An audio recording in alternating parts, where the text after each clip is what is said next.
Hello, good afternoon, and welcome along to our Think About It session this week. I am joined by a lovely guest today, Louise Fernando. Louise, hello, welcome along. Hello. For anyone that's been around a hot minute, will probably have come across Louise. She's one of our business partners. She shows up in quite a lot of our programs, does quite a bit of work with us in partnership. You will have seen her on our social media, our website. But Louise is our business mindset and energetic strategist, and she supports us from all things business, well-being strategist, all the good stuff. So, for those of you who are new around here, this is our Think About It session, and it's our empowered leadership discussion. So we come along every Thursday and we just have a real short 30-minute, really focused conversation around any kind of business topic that we feel like could help you as an SME, as a business leader. So Tinny is away these next couple of weeks, so Louise is thankfully supporting me, stepping in his shoes and joining us today. So today's topic is around conscious leadership and what that is, what that means, how it can impact you and your business. So Louise, let's just start from the top for those who are listening. What do we mean when we're talking about conscious leadership? Because that's a term that we hear quite often battered around, but it's one of those things that I think a lot of people use to maybe it's like sound good because it sounds impressive, but what does it actually mean? Let's start there. And I think you're right, because there is a lot of words thrown out in the industry without the real context or the depth of what they actually mean. But when I think of conscious leadership, I think of someone that is showing empathy for another person. They're taking their role as a responsibility. They're taking it as a leader, not to be on a pedestal, but actually to meet somebody. And I'm going to use the term where they're at, in the sense that... Have you seen my LinkedIn post this week, Louise? I did. When a leader conscious leadership will meet someone in the depths of where someone is and help and support them to move to where they want to be. It's not just about just meeting you where you're at.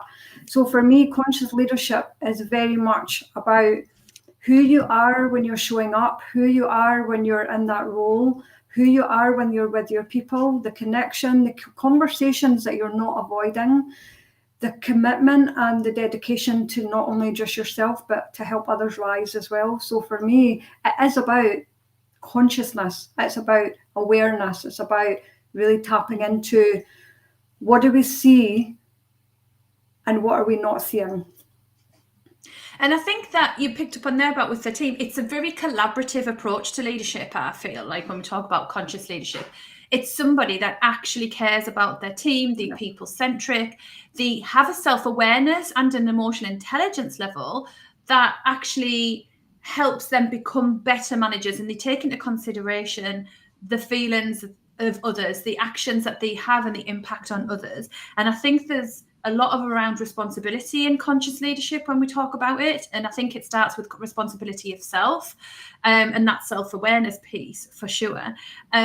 Just for anyone that hasn't seen my LinkedIn post this week, just to explain a little bit what I meant by that flippant comment to Louise is, as we know, the coaching industry uses not just the coaching industry, the online industry, coaching, marketing, sales, all that jazz, take terms like meet clients where they are and just completely obliterate them, smear them all over. They become icky, they become cringy, like the whole empowerment, authenticity, all that stuff.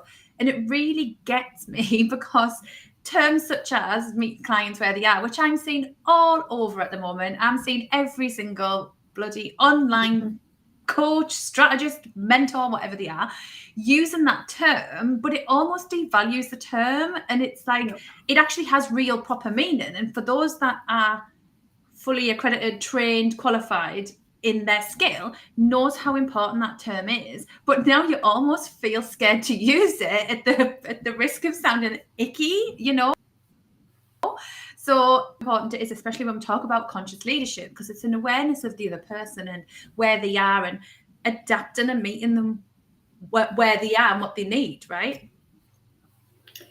And can I just add to that as well? When we are meeting someone where they're at, it also means that we have to have these difficult conversations. And it does mean that there's no avoidance of these difficult conversations. So that for me is like we're meeting them, you know, in the middle, and it's an approach, it's a model. And it is, and I think sometimes conscious leadership is seen as the fluffy, the kind of avoidance of keep everyone happy, like we trying to, you know, and that couldn't be further from the truth for me, because it's about having really transparent, adult, open conversations for the greater good. And that could be for the greater good of the business, the greater good of the team, but it's been really open and having those difficult conversations. And I think sometimes when we think about the new way of leadership, because the working world is changing, it's changing at a rapid rate. And I think the old traditional, I'm going to dictate to you what you're going to do leadership there's no space for it in the future of the working landscape, I don't think. And I think anyone that isn't getting on the train for conscious leadership collaborative is going to be left behind. Absolutely. And I think the landscape is changing, and we have to be able to, as business owners, as company owners, move with that landscape rather than being stuck in old ways and methods of working, but actually accepting that things in leadership are changing, and how can, and again, it comes down to resistant to change. A lot of people, there's a lot of, I hear a lot of this in any industry, it's just the way it is, it's always been like this. And this is just such another mindset shift to shake in environments, in business environments, in team environments, where it's just the way it isn't really crunching anymore. It's like, well, this is the way that is, then is this working? No, then let's change this, let's move with this. And I think there's a resistance to change for many people in terms of leadership. What does that mean for them? Who do they think they're going to have to step in to be? Or what changes do they think their team and their company are going to have to make? So yeah, I do think there can be a lot of resistance around moving into this conscious leadership model. And that's something that I was going to ask or bring up around the challenges around it, because I know that you support business leaders in businesses, large and small, as like we do here at the Ethical Coaching Company. And we've seen really great examples of excellent conscious leadership, and we've also seen really poor experiences. Where is the challenge, do you think? Why do you think it's a challenge for people to adopt a different style? I think there's challenges, but there's also transformations can occur because of the shift in conscious leadership. The challenges are that not everyone might be behind the shift and move. So what we then have is a leader or a CEO of a business owner who has that, increases their emotional intelligence to be able to lead the company in the way that they want to, and the way for the greater good of everyone else. But then if there are people that are not really on board with that or frightened of change, it's not even that they don't want to, they're afraid of what that change might mean for them. So some of the challenges might be coming and I guess it's from a bottom-down approach to a top-down approach. Like how do we work from both the bottom-up approach and the top-down approach, so that there's a level meeting in the middle of how can we make these shifts and changes that are going to benefit company, teams, all the rest of it. The challenges are probably getting people on board with a new way of working that are stuck in old ways. So that can be a challenge. Another challenge could be where someone could even in a director role or like a CEO role could be stuck in their way and not knowing the power of how conscious leadership could actually ripple through their company, and it could really move things for them in the business when they're in that position. Absolutely. And I think you hit the nail on the head around fear, right? I think there's so many things that, from what I see of what the challenge is for helping people to become better managers, better leaders. And I think people at their core want to be impactful leaders, whatever that looks like to them. Like, I don't think people set out to be toxic managers or disruptive to their team. Like, I genuinely don't. But I think there is a massive fear around things changing and them not knowing what that looks like. Are they still good enough? Can they do it? Can they step into that different style? they don't know any different. That's all they've ever known. And I think there's almost an ego piece attached to that, whether it's conscious or not. I do think that whole, well, this is what happened to me, this is how I was managed, it worked all right for me. It's like, this is my way, this is, you know, this is my train track and I'm going to do what I want with it, kind of thing. And I think the biggest thing I see is people don't know what we're talking about when we're trying to talk about collaborative leadership, conscious leadership. Like even the terminology like self-awareness, emotional intelligence, like what does that mean in application? So that's a massive thing we work on in the Ethical Coaching Company, is application of stuff. Like what does it really mean to be a conscious leader in application? Like what does that mean? And I think that's where the fear comes from, of like, how do I apply this in my day-to-day? Because it's great you sitting here on your live talking about it, writing a blog about it, but like, how does that impact me? And I see that's a massive kind of hurdle for people to get through that. And don't get me wrong, like, you'll know, like, you come across people who are just more naturally empathetic leaders, naturally more people-centric, and they tend to lean towards that kind of leadership style naturally. Whereas you will have the others who, through no fault of their own, lead with a very different way, and they getting results probably through fear or push rather than inspiration. But for me, how do we help people apply this in the real world? What's your thoughts on that? Okay, and again, this comes down to we have like information at our fingertips. It's literally there. It's on YouTube, it's on Google, it's everywhere. There's information, there's books that people can read. But unless we take that information and integrate it into businesses, into ourselves, and actually then implement that outwards and take the action from that, then all it is going to be information. It's only going to be words that we're reading, books that we're reading, podcasts that we're listening to. You know, the way that I work around energy and things like that. So for me, it is very much about the emotional intelligence of slowing down and being aware, really slowing down, because I would say the vast majority of business owners are really busy. They've got lots on their plates, lots on their desks, like lots going on in their companies and things like that. And they're moving at such fast speed that they possibly, and that could be their ego part of their mind, is saying, we don't have time to implement this kind of work. How long will this take to actually develop in our team and you know, across the board? But actually, by implementing and actually applying that into the workforce, that is going to give them better results than they could ever have from pushing. But again, it comes down to, and I mean, the word itself says all, being conscious, being absolutely conscious. It's a bit like when we get in our cars every day and we drive from one destination to the other destination. We do it unconsciously. And unfortunately, there's a lot of leaders and business owners that are working and operating in the car method, where they're operating from a sense of unconsciousness, completely unaware. They just know how to get from one place to the next place. They're not really fully stopping and thinking, okay, what's the next process? What do we need to do next? What do we need to do next? And really tearing apart and pulling apart how they got from that journey to the next journey. And I think that's the biggest key in conscious leadership for me, is slowing down and saying, okay, we've got here. What is the next step? How do we do it? How do we get there? Yeah. And doing that with your team is taking your team on that journey in the car with you, isn't it? And whereas what we see is, because obviously business is so busy, time is money, chop, chop, chop, go, go, go, a million miles an hour. If you're not seen to be busy, you're not being impactful, you're not being effective, right? But for me, it's actually slowing down and becoming aware of your actions and your behaviors and what that has on the others. And you really are only as good as the strength of your team.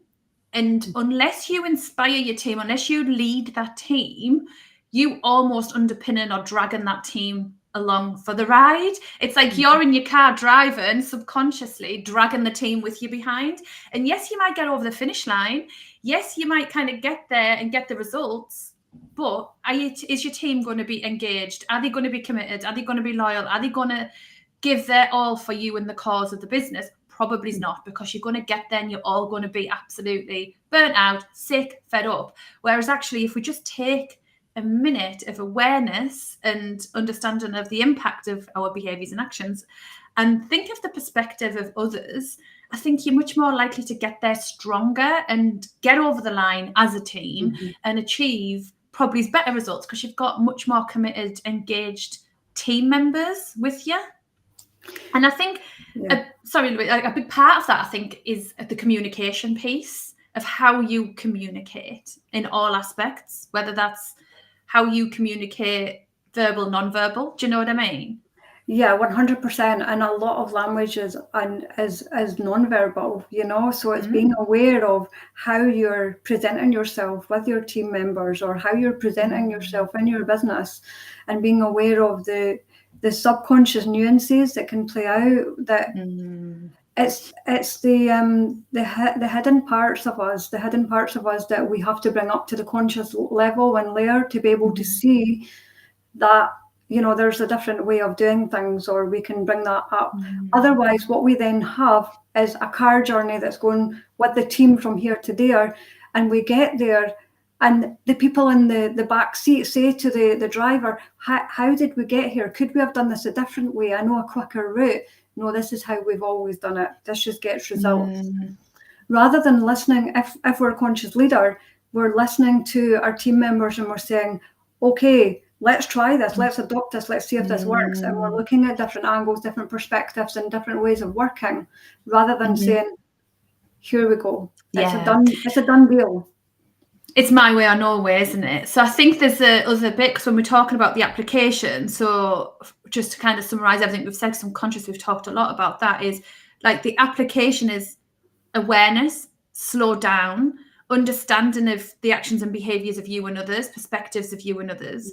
Are you going as a team or are you dragging your team? Like, and there's a huge part of this comes back to trust, and trust's built, isn't it? Like then team members in the back seat need to have the confidence and trust in you as a leader to say, Louise, that didn't work for me. I think we could have done that better. Like this didn't work so well. We could have done this or tried that, without you being absolutely raging. It's my way. No, you know, like it's actually okay. How do we collaboratively have this conversation? Even if you don't agree, it's having that space where two or the team can sit and have very adult conversations, give constructive feedback, go forward stronger together. But that requires trust and vulnerability for me from the leader.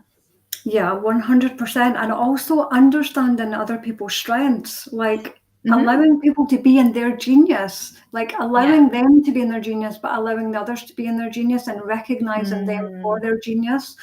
And if someone's in their genius and they feel appreciated, they're only going to that just so much for a company and so much for a business when someone feels appreciated. Because they're going to excel. They're going to excel in their zone, aren't they? And it's something I always do. And I had a conversation with someone about in our leadership academy, helping them with their team. And I was like, what's the strengths and weaknesses strengths and challenges of each of your members? Like, where do you see them thriving? Where do you think that they'll play a really great part for you in achieving this overarching team goal? And just slowing people down to go, right, okay, like this is what they're really good at. This is what they're great at. How can we tap into that for them and help them almost feel that they're in flow and that feels really great? Because you're going to get much more out of somebody than if you just get told, go and do this. Well, actually, that is the least favorite thing anyone that they want to do. It just completely disengages them. They don't want to do it, but you're forcing them to do it. Like it's a completely different outcome and energy, isn't it? Massively, it really is. And I think as well, we have this thing of internal locus, external locus, where some people will be able to work as team players on their own more confidently, and other team players will be able to work like they will like to be more involved in teams. And I guess as a conscious leader, understanding where each moving part can help to boost the morale, boost and thrive a business. So yeah, there is all of these different moving parts, and how we then seal them together. And it's not a quick fix. It's a journey. It's an ongoing journey. There's another term that people have absolutely obliterated: journey. Sorry, I just when it came out your mouth, I'm like, but it actually is. It's a process, isn't it? It is, and it's like I think because it takes people's time to become self-aware and to work on understanding themselves, because to be a conscious leader, to me, you need to understand yourself, and that isn't a quick fix. But that's not to say you have to sit and wait for the next 6 to 12 months until you get there. Like, you can take different actions today, like you can make different decisions today, and all these little things build up what we're talking about at that leadership style. Like, it's not just one fell swoop, all right, I've gone through a course, I've done a program, I'm done. It's actually every single decision you make takes you towards being a different kind of leader. And it's also understanding that we might make wrong decisions sometimes, we might take the wrong step, but being aware enough to recognize that and to go, actually, I made this decision, stepping back, this wasn't for the greater good of the team, this was me driving that to get to that point. Like, it's removing the ego and being vulnerable enough to go, I'm sorry, I made that decision, it was the wrong thing. How can I go forward better next time? Because you're leading by example and you're inspiring, and it's encouraging your team to do the same, isn't it?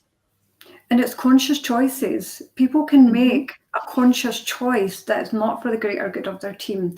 And if they make that choice, but if they then reflect on that choice and say, okay, that wasn't the greatest of choices that I just made, they then get to choose again and again and again. It's when they unconsciously choose over and over and keep making the same mistakes, that is, that's when problems start arising, and smaller nuances then become bigger fires to put out. So it is, and it does take time to start to learn what your triggers are, what,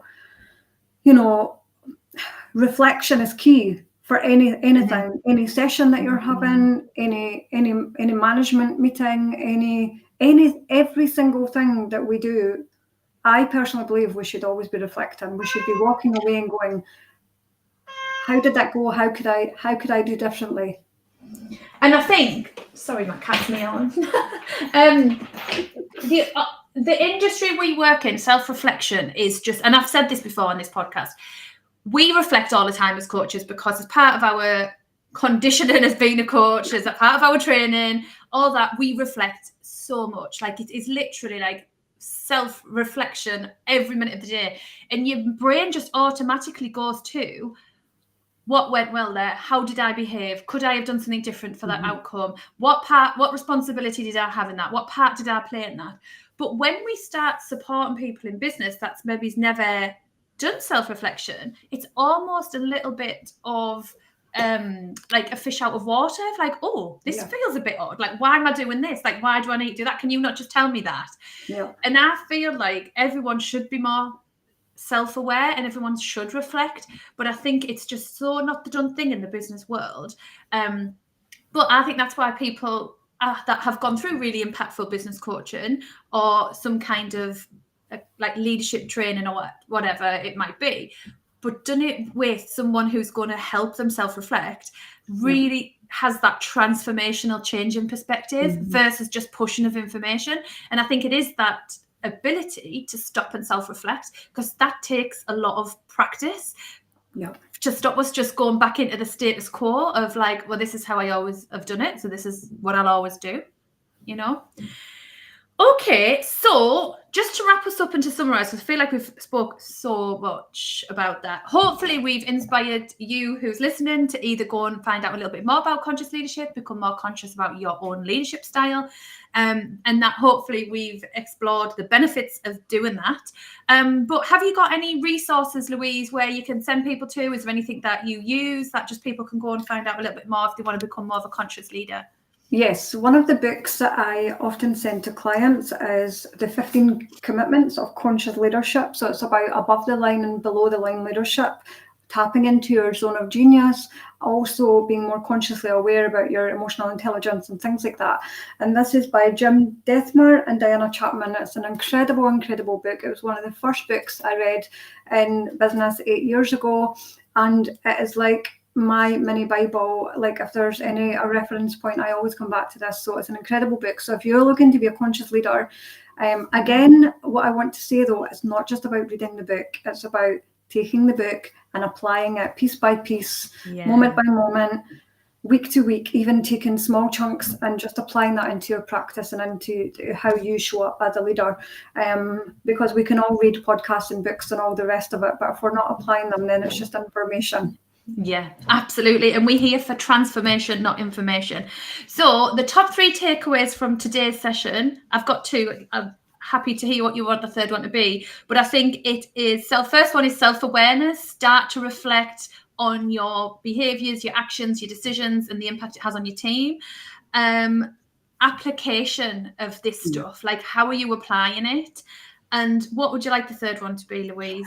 I think the third one for me is definitely about communication, because when we communicate effectively and we can communicate in a way that's heard, and I mean truly heard, not just like in your ears and out your ears, I mean like truly felt and heard, then we're then more open to more communication, and the barriers then break down if someone's provided with a place of safety and trust. So always having that safety and trust when we're communicating is going to accelerate that learning point for that other person. Brilliant. Absolutely. There's so much about that communication piece. We could actually talk about communication in a session of its own. But yeah, completely. So self-awareness and reflection, application of all this learning, and the communication. Go and check out that book. We'll put a link into the comments with it. If you've got any thoughts, feedback, please do put it in the comments. Get in touch, let us know. But we will be back next week, and Louise will be with us again. Yay! And we are talking about limiting beliefs as a leader next week. So that'll be really interesting. And it'll be really great to get Louise's input into this, because this is where your zone of genius comes to light, I think, Louise, and working on those limiting beliefs. So yeah, so please do leave us a comment.